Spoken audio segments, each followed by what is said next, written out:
sauveur. Il est parti comme un voleur. Je l'avais pourtant prévenu de la déception de mon peuple.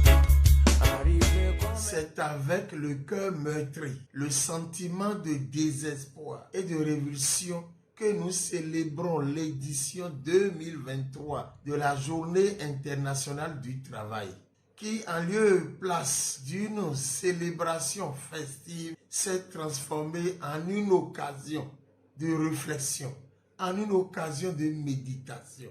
Qui étions-nous? Que sommes-nous devenus? Où allons-nous?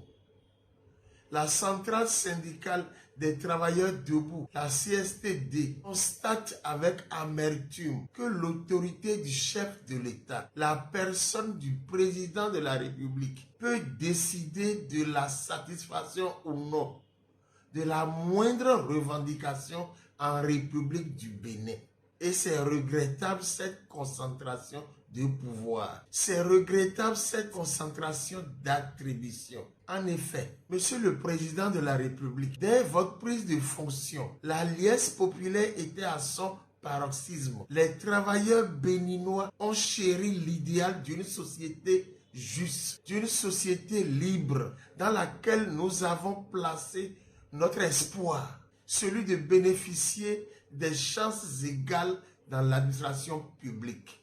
Mais cet espoir s'est très tôt transformé en une illusion, car en lieu et place du pain, nous nous sommes vus sevrés par des lois liberticides et scélérates. L'instauration d'un nouveau mode de gestion qui se manifeste, entendez, par l'aspirana, et notamment dans le secteur de l'enseignement. La peur née des sanctions disciplinaires plurielles et quotidiennes ont rapidement livré le travailleur sur l'autel de la servitude. Monsieur le Président de la République, nos statuts particuliers n'ont jamais été adoptés.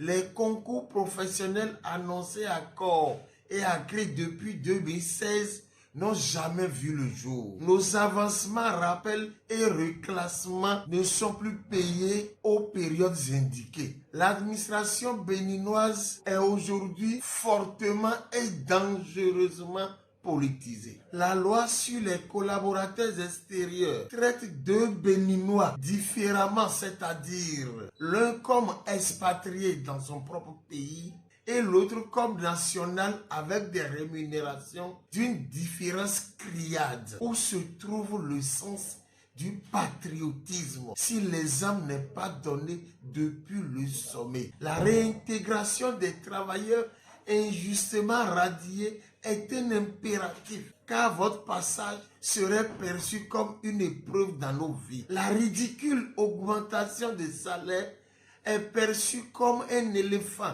apparu avec des jambes cassées, quand on sait que les travailleurs des collectivités locales, qui pourtant se rendent dans les mêmes marchés et dans les mêmes pharmacies, n'en jouissent pas, pendant qu'on demande à ceux des entreprises publiques d'attendre une étude en cours à la fonction publique. En déclarant à tort ou à raison que le Bénin est un désert de compétences et en suspendant au même moment tous les plans de formation depuis 2016, vous portez un sérieux coup au développement humain. À mi-chemin de votre deuxième et dernier mandat, la moisson n'a pas été du tout fructueuse. Et c'est avec ce sentiment de désolation que nous célébrons l'édition 2023 de la Journée internationale du travail. La CSTD ne va jamais cesser de crier avec force et vigueur que seule la lutte paie. Il est reparti à zéro. Je l'avais pourtant prévenu